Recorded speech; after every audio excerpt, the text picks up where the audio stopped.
Jean-François, on a parlé beaucoup de déconfinement, de mesures, de rouverture des commerces, mais il reste que dans le fond, on reste quand même confiné socialement. On reste avec notre famille. Le processus de déconfinement social, il est commencé à certains endroits. Oui, en Belgique et au Royaume-Uni, on jongle avec l'idée d'élargir la bulle sociale. Le principe est assez simple. Vous sélectionnez 9 personnes pour former un groupe de 10. Or, il y a une contrainte. Une fois que le groupe de 10 est formé, les 10 personnes ne peuvent côtoyer que les 9 autres. On vient sceller le groupe en quelque sorte. Au Nouveau-Brunswick, on a fait ça avec des bulles de 2 ménages. Et ça a causé certaines chicanes. Imaginez, lequel des couples de grands-parents a accès aux petits-enfants? Oh! Ça donne de beaux dilemmes Oui. dans les familles.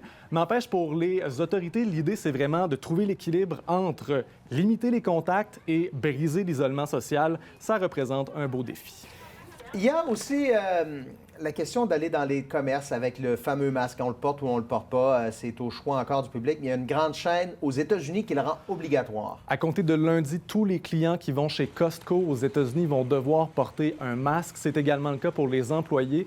Au Canada, il n'y en est pas question pour le moment. Par contre, à compter de lundi, on va ouvrir 1 heure plus tôt, à 8 heures, pour les membres âgés de 60 ans et plus. Et vous allez nous montrer des images de Colosse qui est attendu à l'aéroport Mirabel demain. L'Antonov AN-225, le plus gros avion au monde, va atterrir à 20h45 demain à Mirabel pour livrer une cargaison de blouses médicales. Il y en a un seul sur la planète comme celui-là. Il pèse 285 tonnes. Il mesure 88 mètres d'envergure. L'appareil a déjà effectué 3 expéditions liées à la COVID-19, soit en Pologne, en France et en Allemagne. Et là, il va atterrir au Canada à la demande du gouvernement du Québec. Et ça vole, cette affaire-là.